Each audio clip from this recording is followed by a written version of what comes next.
Hello YouTube, and welcome once again to another fantastic beer review. And today we're looking at an American beer from the Foundation Brewing Company. I don't know much about them. I assume they're from Maine because they came in the beer52.com bundle, which are partly from the state of Maine in USA. So let's have a look. Brewed and canned in Portland, Maine by Foundation Brewing Company, product of the USA.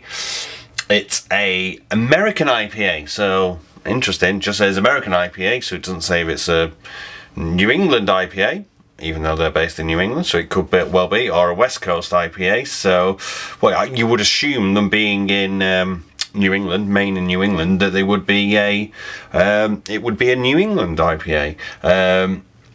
So it's pale Pilsner Crystal.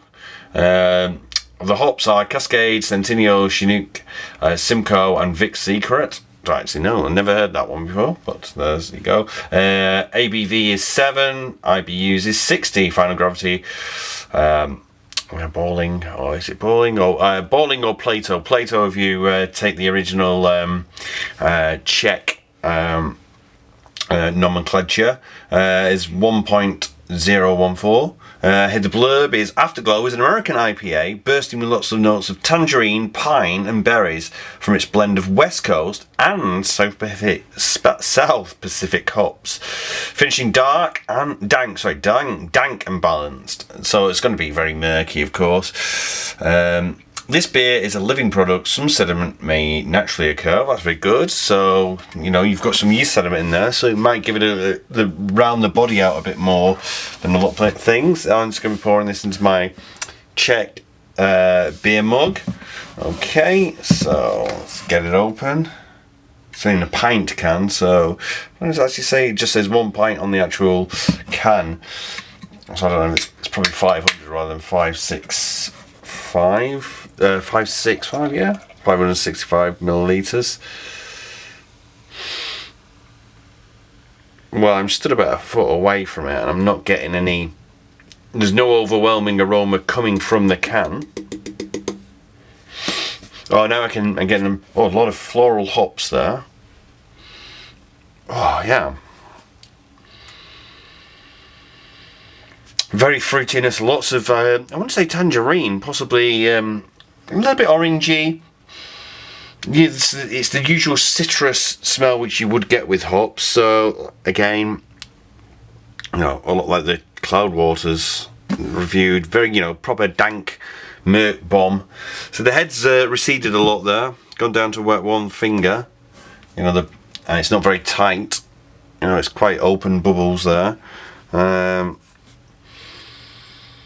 Maybe a little bit of grapefruit on the aroma as well. Don't know, let's go for a taste.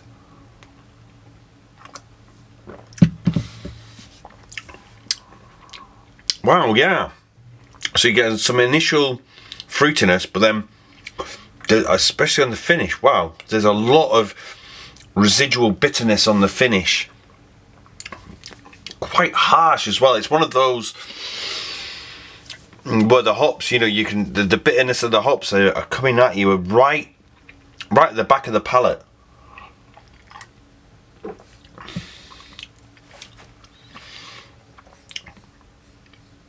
Well, that's, if you, and I do know a lot of people, I know some good friends of mine who really like beers that have a really hoppy, bitter bite on them, and this is one of them. It's sort of like, it's quite sharp.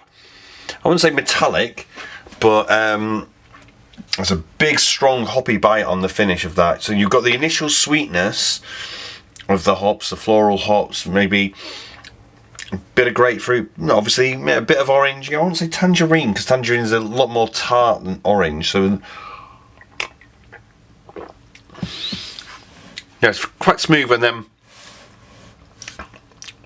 I say as on the finish, it really just gets quite a lot of hoppy bitterness on the finish. So a very interesting beer we've got there. Not my favourite, not at all. I like, if I'm going to have like a Merc Bomb IPA or I like it when it's really fruity and very smooth rather than the harsh bitterness. So, so saying finishing dank and balanced, I don't think it's that balanced. If you do like your good bitter hops, this is one for you to try. But for me, I wouldn't try it again.